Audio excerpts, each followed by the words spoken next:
ఏ background లేకుండా ఇండస్ట్రీలోకి entry ఇచ్చి ఇది సార్ నా బ్రాండ్ అంటూ క్రేజ్ సొంతం చేసుకున్నారు విజయ్ దేవరకొండ. అభిమానులు ఇష్టంగా రౌడీ హీరో అని పిలుచుకునే విజయ్ కి కేవలం టాలీవుడ్ లోనే కాదు, ఇండియా వైడ్ గా ఫాలోయింగ్ భారీ స్థాయిలో ఉంది. మరి రౌడీ హీరో బ్రాండ్ తో ఈ 10 ఏళ్లలో విజయ్ దేవరకొండ ఎలాంటి ఇంపాక్ట్ చూపించారు? బాక్స్ ఆఫీస్ హిట్స్ లేకున్నా యూత్ లో రౌడీ హీరో ఇమేజ్ ఎలా పెరుగుతూ వచ్చింది? ప్రజెంట్ సోషల్ మీడియాలో ఓ రేంజ్ లో ట్రెండ్ అవుతోంది rowdy hero Vijay Devarakonda hashtag. Yevade Subramanyam cinema వరకు చిన్న చిన్న రోల్స్ చేసిన విజయ్ పెళ్లి చూపులు సినిమాతో హీరోగా ఇంట్రొడ్యూస్ అయ్యారు.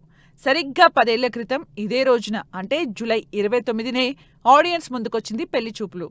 దీంతో విజయ్ దేవరకొండ ఫిలిం కెరీర్ లో ఫస్ట్ డికేడ్ కంప్లీట్ అవడంతో హంగామా చేస్తున్నారు రౌడీ హీరో అభిమానులు. అలాగే ఈ 10 ఏళ్ల జర్నీలో విజయ్ దేవరకొండ ఇండస్ట్రీలో చూపిన ఇంపాక్ట్ పై కూడా అదే రేంజ్ లో డిస్కస్ చేసుకుంటున్నారు. పెళ్లి చూపులు సినిమాలో బాయ్ నెక్స్ట్ డోర్ ఇమేజ్ తో ఆకట్టుకున్న విజయ్ దేవరకొండ ఆ next Arjun Reddy block buster తో పీక్స్ స్టాండర్డ్ అందుకున్నారు. ఈ ఒక్క సినిమా ఇంపాక్ట్ విజయ్ దేవరకొండ తర్వాత సినిమాల రిజల్ట్స్ పై ఎంతో ప్రభావం చూపించింది. అయితే అదే గ్యాప్ లో వచ్చిన గీతా గోవిందం సినిమా విజయ్ ని ఫ్యామిలీ ఆడియన్స్ కి బాగా దగ్గర చేసింది. అయితే టైర్ 1 హీరో అనిపించుకోవాలని విజయ్ దేవరకొండ చేసిన ప్రయత్నాలు ఏమాత్రం వర్కౌట్ కాలేదు. లైగర్ తో అనుకున్న పాన్ ఇండియా ఎంట్రీ కూడా భారీ డిజాస్టర్ అయ్యింది.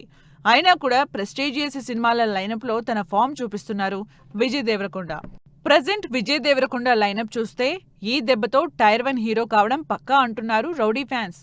వరుస పాన్ ఇండియా ప్రాజెక్టులతో దూకుడు మీదున్న ఈ రౌడీ హీరో ఈ ఇయర్ 2 సినిమాలు విడుదల చేసే అవకాశాలు కనిపిస్తున్నాయి. సెప్టెంబర్లో రణబాలి, డిసెంబర్లో రౌడీ జనార్దన సినిమాలతో అభిమానుల ముందుకు వచ్చేందుకు రెడీ అవుతున్నారు విజయ్ దేవరకొండ. అంతేకాదు హాయ్ నానా ఫేమ్, షార్యూ డైరెక్షన్లోనూ ఓ ప్రెస్టీజియస్ సినిమాని ఇప్పటికే పట్టాలెక్కించారు. మరి ఫస్ట్ డికేడ్లో సాలిడ్ ఇంపాక్ట్ చూపించిన విజయ్ దేవరకొండ ఈ అప్కమింగ్ సినిమాలతో ఏ రేంజ్ సెన్సేషన్ క్రియేట్ చేస్తారో వెయిట్ అండ్ సీ.